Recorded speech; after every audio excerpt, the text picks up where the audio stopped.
Welcome to Holy Fuck. Holy Fuck. Holy Fuck. Two gals on the prowl for enlightenment, sex, and all things holy. Holy Fuck. Each week, beauty alchemist and transformational coach and speaker, Katherine McClelland, and spiritual healer and life coach, Krista Kim, discuss navigating spiritual consciousness in a real human body. Stumbling through dating, relationships, and everyday life, all while maintaining a fucking sense of humor.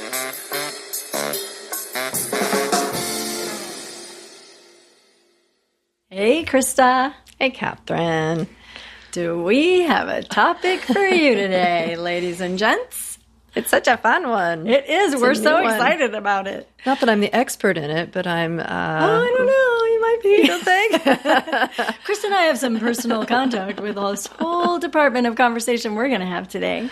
On sexual transmutation. Doesn't that sound sexy, everyone? Mutation. Not in a bad way. Yeah. So my friend sent me an article from the book Think and Grow Rich by Napoleon Hill. And it was funny because I was planning on reading that book anyways. And so when she sent it, I was like, okay, there must be something really good in here for me. So the article she sent was on sexual transmutation. And here we are. Yes. And I read the article and I was like, okay, there's a lot of great stuff in here. I wonder why she thought that pertained to me. And so I got really curious and asked her. And basically, she was saying that it reminded her of me this summer when I was dating Rico Suave. And my pattern back then was to just give away myself to somebody else. And so with the sexual transmutation, I'm going to let you tell the world what that is so they can understand what I'm going to talk about. So basically, a really, really good friend is giving you ideas about thinking about you in this realm, because what we realized about sexual transmutation is that it really refers to one type of person in particular. And this is what was originally fairly amusing. And this same person has called to Krista and I out as being doppelgangers. Even though we're 15 years apart in life or so, we have a very similar way of approaching life. Mm-hmm. And she could feel it every time she came into my presence. She's been Krista's best friend for years, but she would just stop and stare at me and she'd say, "You guys are exactly alike." So it was very funny. We didn't know what that thing was, and we think we might have found it. So what we're going to talk to you guys about today, you all lovelies, is sexual transmutation. And where that starts is it's possible in people who are birthed onto this planet with high levels of sexual energy. And it also feeds them in all sorts of ways. And so they're sort of highly attractive in that other people are attracted to their energies. And so they can be great leaders, they can be great politicians, they can be artists, speakers, dancers, whatever it is, that they have this capacity for drawing greatness out from within them and also for drawing people in at the same time. It seems to have these two sides. And Krista and I both have always commented that we share this kind of energy. And what they point out in this incredible article, I guess it's a conversation, a chapter in a book, is that this can be seen in our culture in such a way that it creates a curse for those who have it rather than the actual ultimate height of potential that these people actually have. So check with yourself. Do you feel yourself that you've always had a lot of sexual energy? Maybe the reason you're listening to this podcast is because you're like, holy fuck, what do I do with all this sexual energy? But the point of the book was to say that when you have all of that sexual, it's like, how are you using all of that sexual energy? So when we're teens and we're learning about sex, we move into our 20s, and I can't say especially men, but just the term sowing your seed, since it does pertain to me. Wild oats. It's like that's what it's talking about. Are you just out there throwing it all out to the wind, or are you taking that energy and pulling it in and creating and making that business you want and taking the steps in your life that are going to fulfill you? Right. And what Krista's alluding to here is this whole energy about how she and I have recognized that there's a way that this energy can be part of your life, that it can create negative experiences, or you can lift it into this other way and get possession of your energy to create bigger life, and what they would even call genius all the way. So transmutation is actually when you take your sexual energy, you combine it with another human, and they give us two other things that we pay attention to, love and romance. And you combine that, and then you use that energy in a connection with another human to create genius. Creates genius. And so what happened to me this summer was that I wasn't pulling in my sexual energy. I was sowing my seed. I was just throwing it out there, and I was giving my power over to another person. And at that time, I wasn't being very proactive in my career or with the podcast. I wasn't giving my creative projects a lot of time and energy. When Rico Suave and I broke up, it was like my mind shifted, and all of a sudden I just put my head down and it was in creation mode, create, because I didn't have anything to do with all of that sexual energy at the time. And so the reason my friend sent the article is because she said that looked like the perfect example of what this chapter was talking about, and that when I was just giving away my energy, I wasn't creating, and I didn't feel really as alive and inspired. And then when I pulled all of that energy back in and focused it on myself, I skyrocketed creatively. Yeah, and this is really interesting because the way the book is written, it's written in an older perspective. It's not a new book. So it brings the masculine and the feminine in the form of a man and a woman, first of all, and so married couples and things that are more traditional. But what Chris is demonstrating here is that she can actually take her feminine energy and transmute it with spirit into this higher creative intelligence. So one of the things that's fun about this story is they talk about creative intelligence and that it actually exists. Like, creative intelligence exists. It's not a joke. It's things scientists use all the time. But if we're caught down in our lower nature, which is just, okay, in our 20s, we're going out to a bar, we're having some drinks, we're dancing on the tabletop. We could be doing this our whole life. Forget our 20s. Right. I mean, last summer was not your 20s, as far as I remember. True. Okay, thanks for calling me out. It felt like your 20s. But I'm trying to mature as we speak.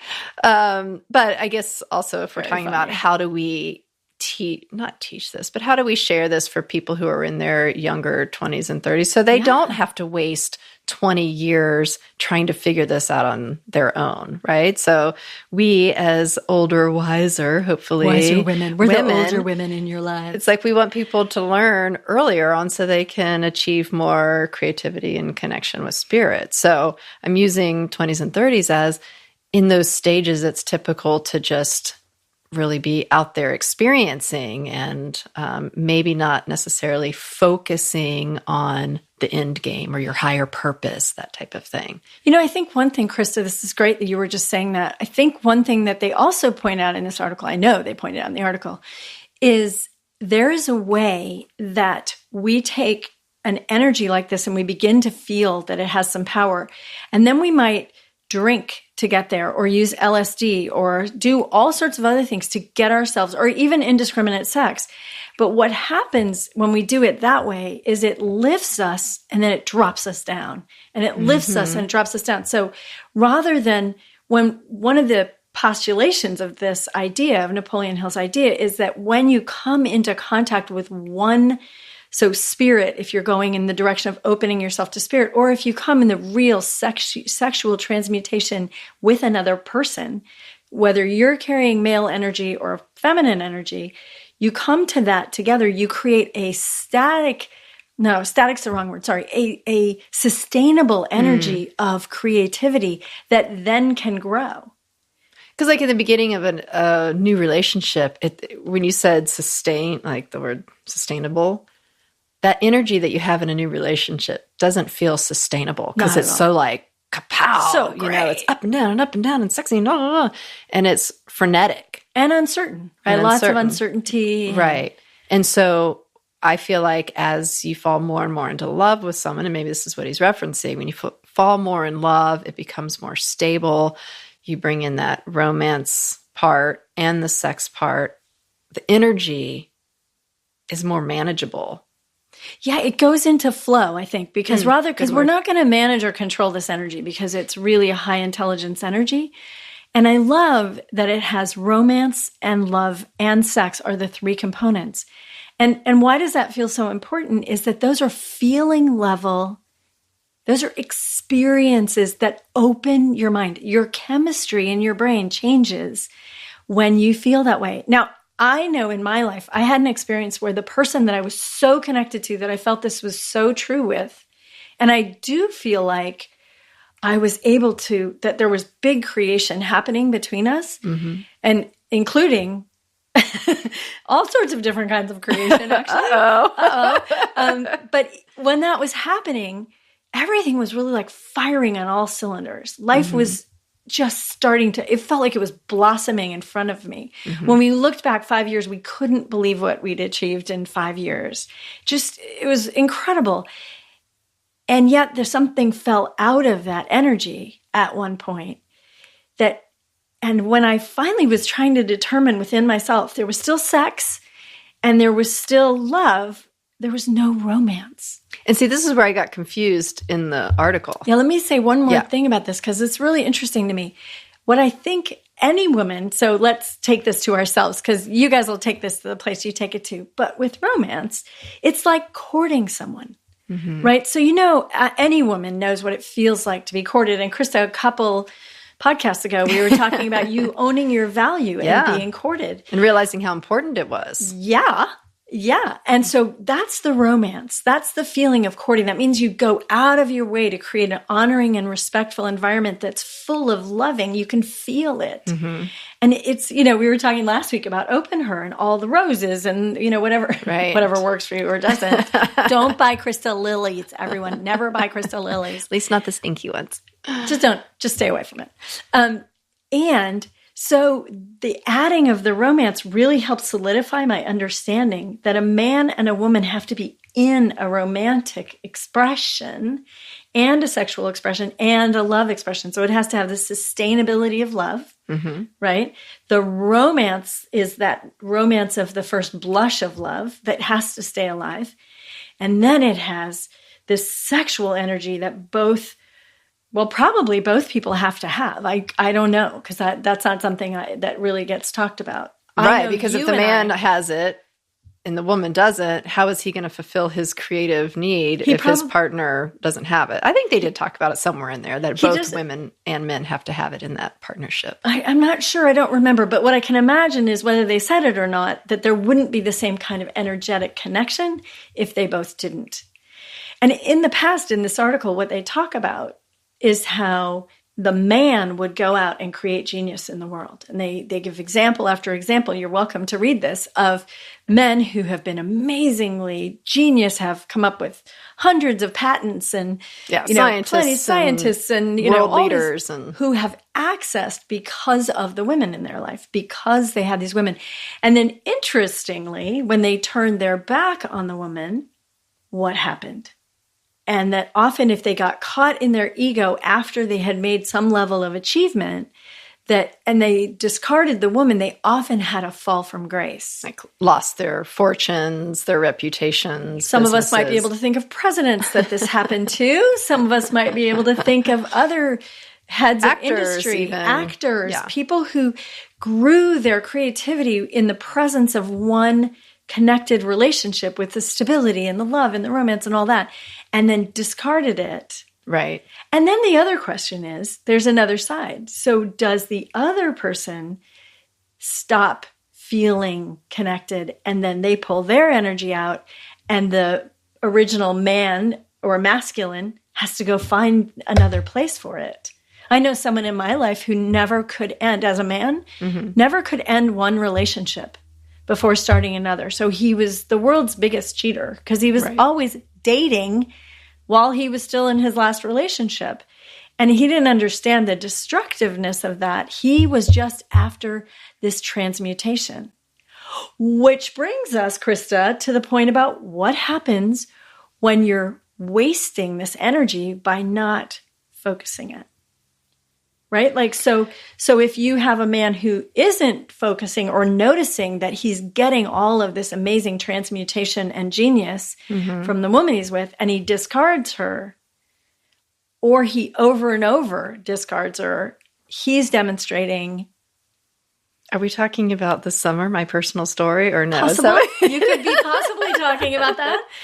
I think that, yeah, that's a yes, because I do notice the fall of grace, right? From Rico Suave. I was like, and that's what he's in the process of learning about for himself. So absolutely. I don't even think when I read this article that I was necessarily thinking of him, but now even like 2 weeks, later from reading the article, he is actually going through that process of looking back at those behaviors and looking at where he shifts, look at where that belief system came from, look at how long that pattern has been operating in his life. And so much of that is socially learned behavior, absolutely. Especially in a Latin culture, for sure. Right. And so, even recently he's really studying all of these people that he highly respects in the business world and looking at where is he not embodying those qualities.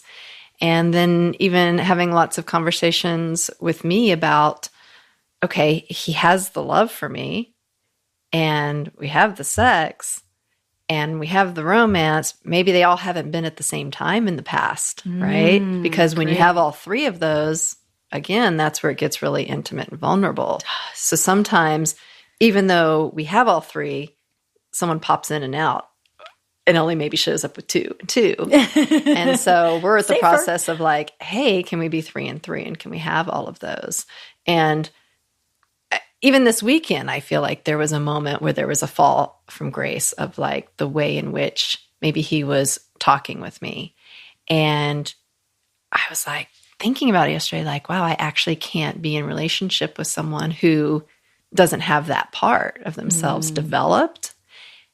And I didn't even have to say it to him. And he came back to me yesterday and said, wow, I was really thinking of the series of events and I noticed this pattern. And what do you think? What do you think is the thing that I need to work on in order to shift that? Because I want to change this way of being about myself. And so in that, I was really witnessing him doing the transmutation. Yeah.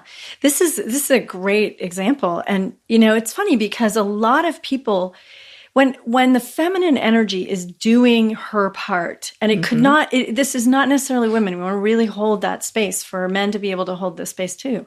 But when the feminine energy is doing its part, it is open, it's like water. It's flowing, it goes everywhere, it creates energies, it creates space, it creates beauty. It does all sorts of things. It does not drive home a mission.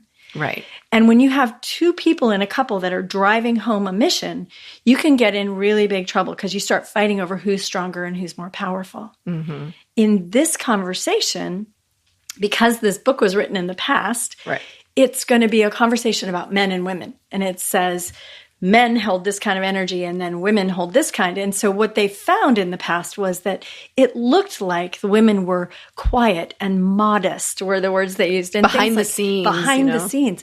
What's really true is whoever's in that feminine role is holding space for so much to be an open, and as we said last week, open receiver to whatever the masculine energy needs to come in and really transmute.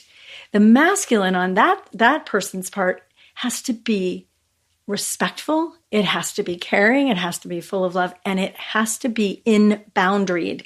It can't, and like we were saying before about sowing your wild oats, God, is that fun? And lots of men do it once or twice. I've seen a lot of divorced men do it right after their divorce again, like their seed has been held, but they haven't been in transmuting relationships. They've been in controlled relationships and relationships where their sex hasn't been flourishing and giving them the genius that they want.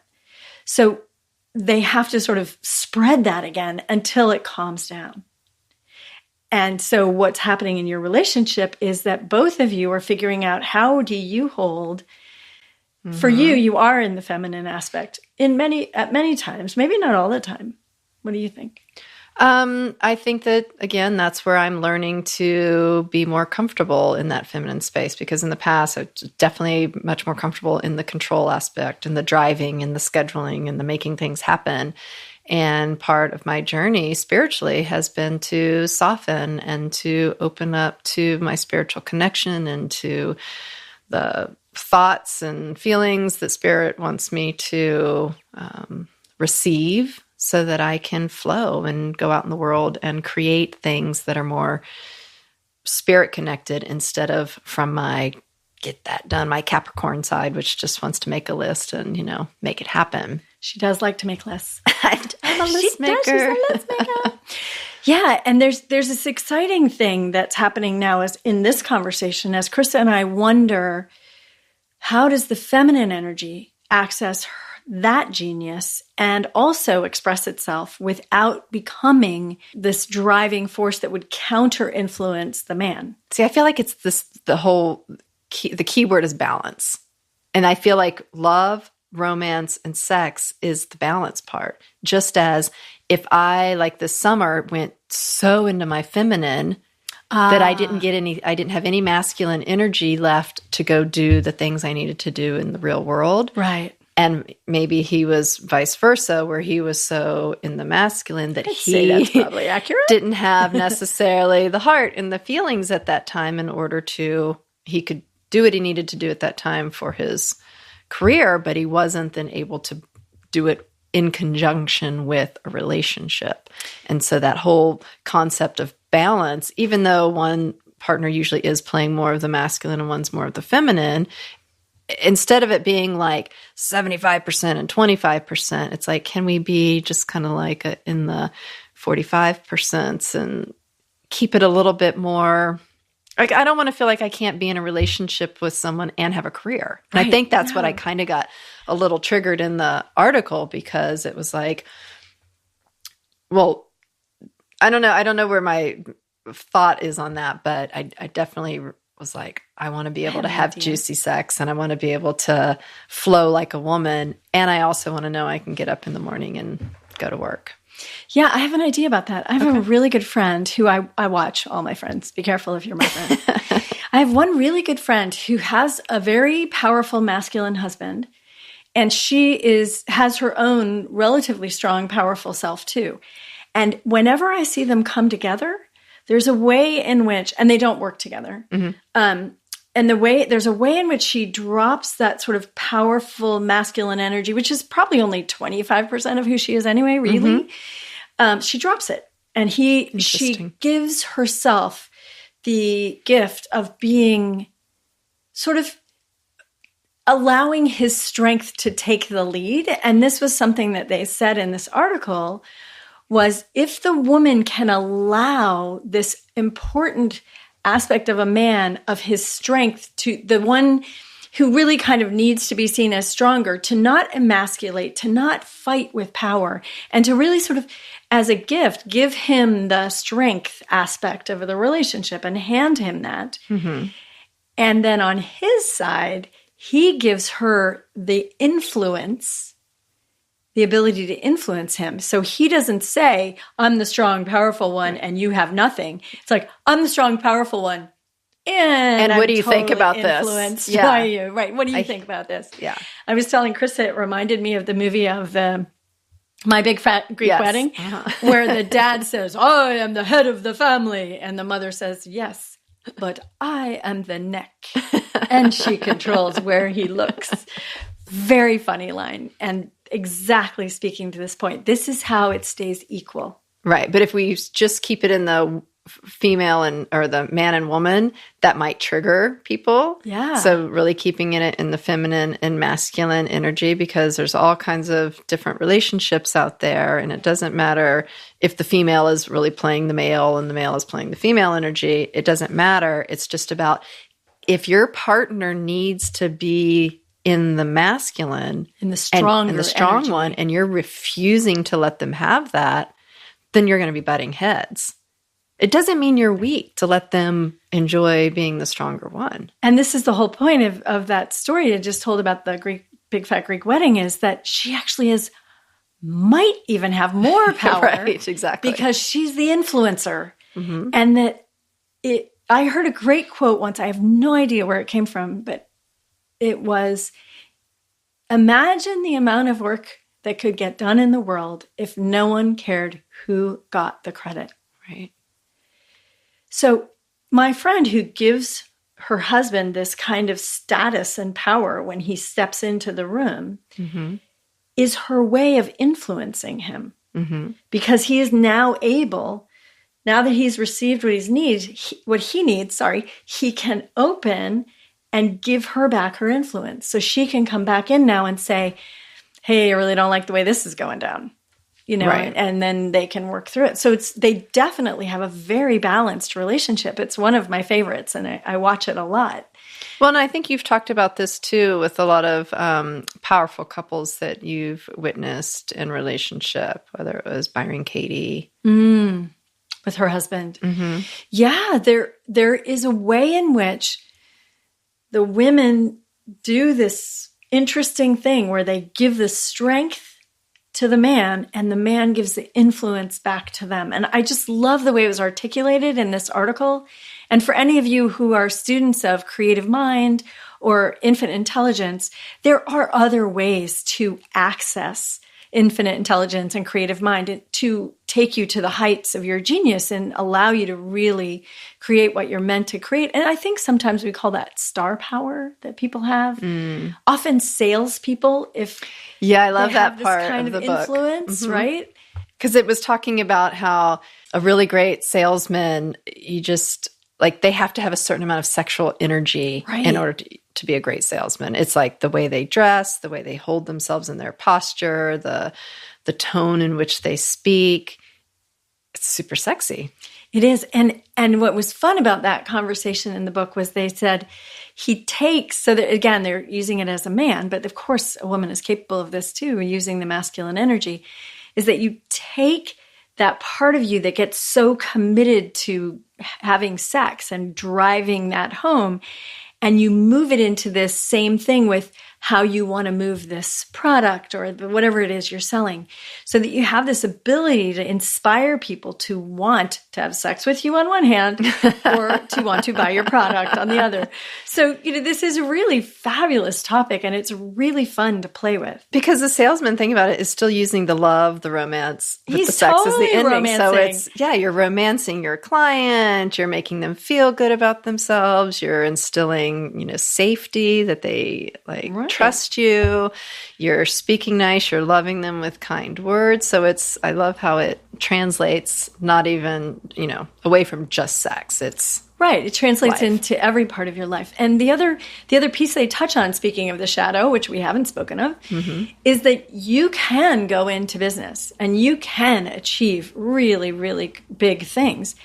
And if you're not using this kind of energy, which is a connecting energy, a way to bring two or more gathered into the universe in order to really access the highest intelligence, you will be manipulating for results, you'll be committed to results, but you will probably fall into a mindset of using anything to get your goals. And that will not be living in the world where you receive joy back from your creations, where you receive love back from your creations, because your creations will be of manipulation. You will be separated from your loving in order to create that way. right. Like if you're trying to have sex just to have sex, that's one level.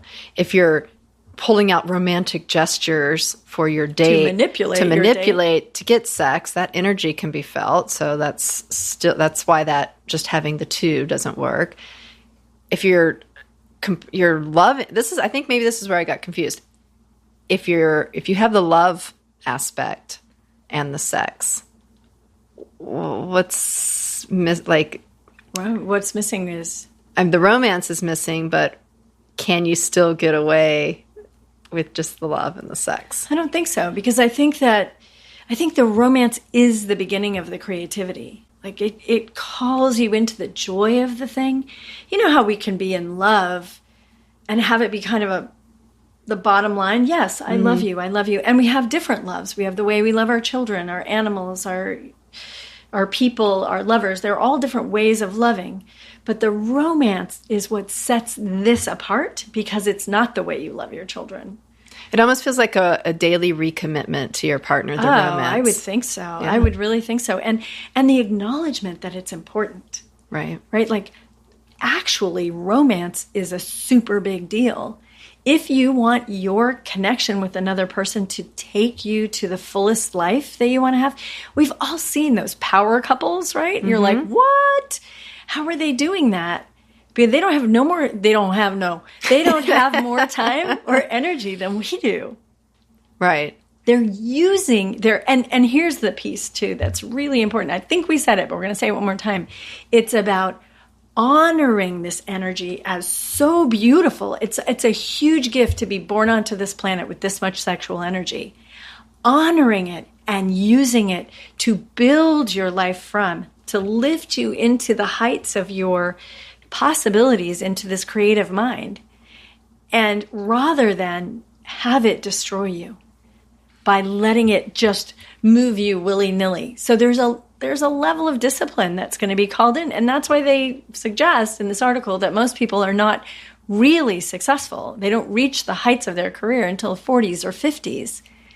And my sense is their testosterone is coming down a little bit in the masculine. Yes, I think that might help. Mm-hmm. And so how do we get those 20s and 30-year-olds to Tantra, work on their willpower? I think that was what they said in the book. It's that willpower that has to kick in at a certain age to transmute it from just sowing your seeds to realizing that the love and the romance and the creativity is so much more valuable spiritually and creatively than just the basic. I mean, it takes a mindset to change. And, the only thing I would say about willpower is I would say it's more like that you take back your will from your hormones. Right. Right? So, our instinct bodies can take us on journeys everywhere, or we can get caught in addictions, we can get caught in habit patterns and unhealed aspects of ourselves and then never produce anything with our lives. Or we can take back our will and direct it in a direction where suddenly it starts growing. Like when you plant seeds in a row and you can harvest them, things like that, where you actually take charge of the best thing that's in your life, your sexual energy, and you channel it into someone you love and you want to share romance with. We're saying that's the soup. And that's what Golden Eyes is doing right now. And it's taking a lot of conversation about it. And you and Golden Eyes are doing this together. Right together. Yes. Let me just bring that in. And obviously it's possible because there's a book written about it, so people can do it. But we're in the process of transmuting that sexual energy into creative projects and into building a relationship together. And so it'll be interesting to see how that plays out. It will be. And I also love the aspect of where you went with it last summer and where I am with it now, which is really inside me taking that same level of sexual energy that I have and sort of sending it into the spiritual world, because I'm not partnered right now and I'm not sowing my seed anymore the way I used to. And so how is that? Yeah, I'm gonna sow my seed within the framework of transmutation, because here's the thing. When you read something and you're reading some truth and you've never heard it before? Our friend that sent us this article, she knows us super well and she recognized us. Now, there are aspects of her that are also recognizable here for sure. Except that Krista and I were both like, oh my God, we were born this way. We've been affected by it. And how about we start treating it like the gift that it is, this massive gift to have this beautiful sexual energy, and then take care of the gift, wrap it up in a bow, offer it to the one person we want to offer it to, or in the one way that we choose to offer it for our highest experience of transmutation into the field of creativity and consciousness. And so what about the person who says, well, I don't have any sexual energy? mean, I have no idea where this will lead to, but I was just kind of thinking like you and I have so much. And so we're trying to hone it in and create with it from a different place. But what about if someone is feeling like they're not inspired sexually at all? It's like, is it I have an idea. What's your idea? I think that in this chapter, it actually said there were 17. They called out a number, but I certainly don't know which 17 they're talking about. There are many, many ways to skin a cat, so to speak. So there's many, many ways to get connected to this creative mind and to your higher intelligence. Most of them have to do with getting super present and opening yourself up, either with another person, either with another being. Some people in nature get opened up like that. So I suspect that that not for everyone, it's not based in sexual energy. But when it is, there's an explosive energy about it. When it's not, there's still as many openings for you to connect and have your genius show up. You might not be the salesperson like that, you might not have that kind of energy, but you certainly are going to be able to connect, because everyone has the ability to connect with spirit and get into their genius, creative qualities and open. And I guess, too, it's about your relationship with yourself, because not everyone's going to have a partner right now. And like they still, right. And you still have sexual energy that needs to be maintained, because you don't want to lose it and you want it to be available to you if and when you do meet someone. Absolutely. So it's like, out of those three things, the love, romance, and sex, if you're not having the sex right now, you can still be developing and nurturing yourself lovingly and romancing yourself. And we'll just leave that question about whether you should be having sex with yourself on the table, because I think you should. Wait, are you having sex with yourself on the table? Oh, well, that too. On the kitchen table? No. That would be bizarre. I'm having like a vision from some kind of weird Jim Carrey movie or something. Like, just imagining what that would look like. But anyway, you can have sex with yourself on the table if you want. What I'm suggesting is that we think about sex as if it's only with a partner, but there's a vast number of people that don't have partners, but we don't want you to stop having sex. If you have this sexual, high-sexed energy, you should be using it even if you have no partner right now, and that partner is going to have to be with you, with spirit, to take you to the same places. Yeah, but I was talking about the people who don't have the sexual energy in a way to develop that. So it's like finding ways to love themselves and take themselves on a date and nurture themselves and make themselves feel sexy and create that romance for themselves in order to, I don't know, bring a little bit more of the sexy back. And it may be that it's bringing it back, and it may be that it's just not present for them. There are people who identify now as asexual, and it is part of their, their self-identity to be able to have that and not have it be wrong. And that's why I think it's really important as we discuss this to say there are 17,000 other avenues to God. And in the Jewish tradition, they say the diamond is the best representation of God because of all the facets of how there is to get into God, into relationship. And when we're talking about highest levels of creative intelligence, that is the same thing that we call God. It's not a man in a chair in the sky saying you can sit on my right hand or my left hand or you're going to the bad place, you guys. Everyone's coming here. We're going to be in this energy together. And so all of us eventually will be absorbed by this creative energy, in my humble opinion. Yeah. And this just gives us a bridge to it while we're still alive. Heaven on earth, you guys. It's what we say. All right. All right. Spread the love. We love you. Bye. Bye. Do you want the opportunity to see the gals of Holy Fuck in person? If so, go to holyfuckpodcast.com and join our mailing list so you can find out when and where these goddesses will be transforming lives next. And yes, I know, I'm talking about myself in third person. Open your browser, type in holyfuckpodcast.com, click on mailing list, and give us your most trusty email, not that bogus one you give to Walmart. So sign up now. Not tomorrow. Now. Now. Thank you.